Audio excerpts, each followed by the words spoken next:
Bonjour les amis, c'est Nicolas pour la Voix du Tao. Aujourd'hui, petite vidéo sur les coups de pied du Kung Fu. Alors, des coups de pied en Kung Fu, il y en a une flopée, et donc on va pas tous les voir aujourd'hui. D'autant que si on ajoute aux formes académiques de ces coups de pied toutes les variantes possibles et imaginables qui existent dans chacun des styles, alors là, la tâche est clairement insurmontable. J'ai donc décidé de me cantonner à quelque chose de très simple. Attention, maintenant, échauffez-vous, c'est parti.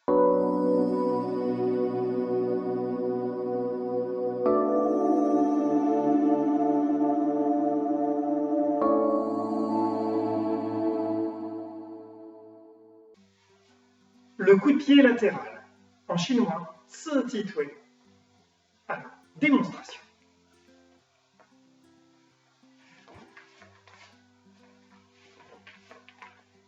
De face.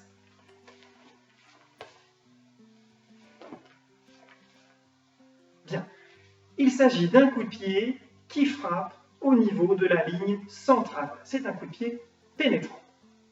Maintenant, voyons la technique. Avant de vous décomposer le coup de pied, j'aimerais vous parler d'un détail qui a son importance. Avec ce coup de pied, on frappe avec le talon. Et donc, on va devoir fléchir sa cheville, ramener les orteils vers soi et se concentrer sur le talon. Regardez. Donc, ici, ma cheville est tendue. Je vais fléchir la cheville, ramener les orteils vers moi et me concentrer sur le talon. Je vous montre ça de face. Lors de l'impact, donc là la cheville est tendue, je présente la plante du pied, je ramène les orteils et surtout, je vais orienter mon pied de sorte qu'il soit bien horizontal. Et je frappe en me concentrant sur le talon. Voilà. Une fois que ceci est acquis, maintenant, décomposition du coup de pied.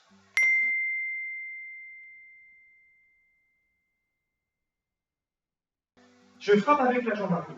Premier temps, je monte le genou devant moi.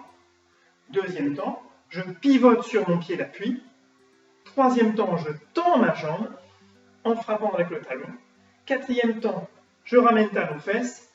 Cinquième temps, je pose derrière. Je refais ça. 1, je monte, pivote, tends la jambe, talon-fesse, derrière. Ça, c'est la décomposition technique du coup de pied. Si je mets un peu de fluidité dans tout ça, ça donne dans un premier temps ceci. 1, je monte. 2, je pivote et je frappe. 3, je ramène talon-fesse et je pose. 1, 2 et 3. De face, je monte, pivote et tends la jambe, ramène talon-fesse et pose. Voilà la décomposition du coup de pied. Évidemment, on s'entraîne et petit à petit on fluidifie tout ça pour avoir un seul temps. Et on pose la jambe derrière. Bien.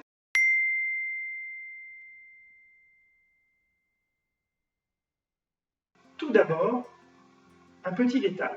Pour chaque technique que je vous montrerai, je vous donnerai quelques points clés, des points que j'appelle des points de vigilance. Ce sont les points techniques sur lesquels il vous faudra porter votre attention pour réaliser convenablement la technique. Les points de vigilance, ce sont des points que je vous donne qui vous permettent de vous évaluer et de progresser dans votre coup de pied. Ce sont les points sur lesquels il faut porter votre attention pour que votre coup de pied soit réalisé convenablement. Alors, pour le coup de pied latéral, j'ai listé 3 points de vigilance. Premier point de vigilance, le corps doit être dans un plan. Vous devez aligner votre buste sur votre jambe. Je vois souvent des personnes qui frappent comme ceci. Regardez, je donne mon coup de pied et je suis le corps en avant, la tête par ici. Moi, ce que je vous demande, c'est de redresser le corps et de sortir la hanche. Votre corps se trouve totalement dans un plan. Et ça, c'est mon premier point de vigilance. Le deuxième point de vigilance concerne les jambes. Les jambes doivent être tendues au cours de l'exécution du coup de pied. Notamment, au moment de l'impact, la jambe qui frappe doit être tendue. La raison est simple. Si vous frappez avec le genou fléchi, eh bien, toute l'énergie que vous mettez dans votre coup de pied se trouve amortie par le genou, et donc votre coup de pied n'a plus d'efficacité. Vous risquez même de perdre l'équilibre. Il faut donc vous entraîner à tendre la jambe au moment de l'impact. C'est comme ça que votre coup de pied sera le plus efficace. Troisième point de vigilance, la cheville et le pied. Donc, j'ai déjà dit que la cheville devait être fléchie et les orteils tournés vers soi. Cela est important parce que si je frappe avec les orteils ou avec la plante de pied, je risque de me blesser au niveau de la cheville. Je vais essayer de vous montrer ça. Si ma main était mon pied et que je frappe ici, eh bien, j'exerce un levier fort sur ma cheville et donc il va y avoir un choc très important au niveau de la cheville. Non seulement mon coup de pied risque de ne pas être efficace, mais moi, je risque de me blesser. Si je frappe avec les orteils en plus, je peux me blesser au niveau des orteils. C'est donc pas une bonne manière de frapper. Vous devez donc vous concentrer sur le talon et frapper ici, dans le prolongement de la jambe. Vous devez donc bien placer votre pied et mettre votre intention au niveau du point d'impact, en l'occurrence au niveau du talon. Et ça, c'est mon troisième point de vigilance.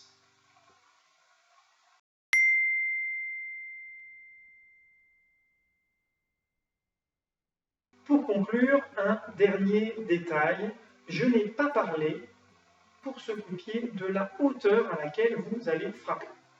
Alors, quelques explications.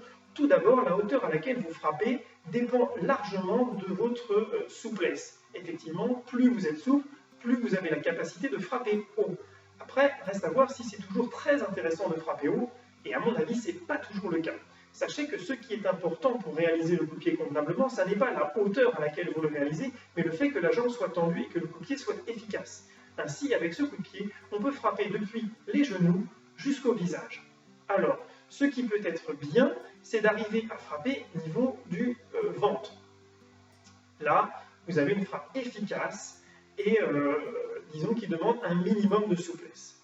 Moi, personnellement, j'affectionne de frapper un peu plus haut, au niveau du thorax.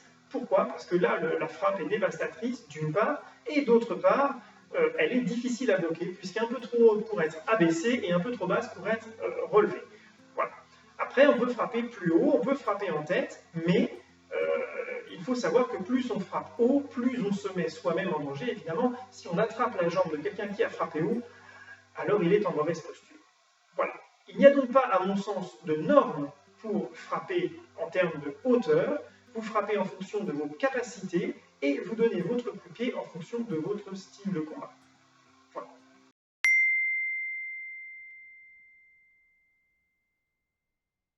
Je vous invite, ces coups de pied, à les faire et à les faire de nombreuses fois afin de les perfectionner, afin qu'ils soient efficaces, afin qu'ils soient jolis aussi. D'ailleurs, sachez que dans vos jambes se situent les muscles parmi les muscles les plus puissants du corps. Et donc, l'impact d'un coup de pied peut parfois être beaucoup plus important que celui d'un coup de poing, par exemple. D'autre part, avec vos jambes, vous avez une allonge bien supérieure à celle que vous avez avec vos bras. Et donc, vous pouvez frapper avec les jambes en restant à distance et ainsi en étant plus en sécurité. Voilà. Alors, que ce soit pour l'esthétique, pour les Tao ou que ce soit pour le combat, je vous invite à faire, à refaire et à refaire encore ces coups de pied jusqu'à ce qu'ils fassent partie de vous. Voilà les amis, j'espère que ce contenu vous aura plu, n'hésitez pas à me le dire en commentaire. En attendant, je vous dis à bientôt pour une prochaine vidéo et d'ici là, prenez soin de vous et prenez soin des vôtres.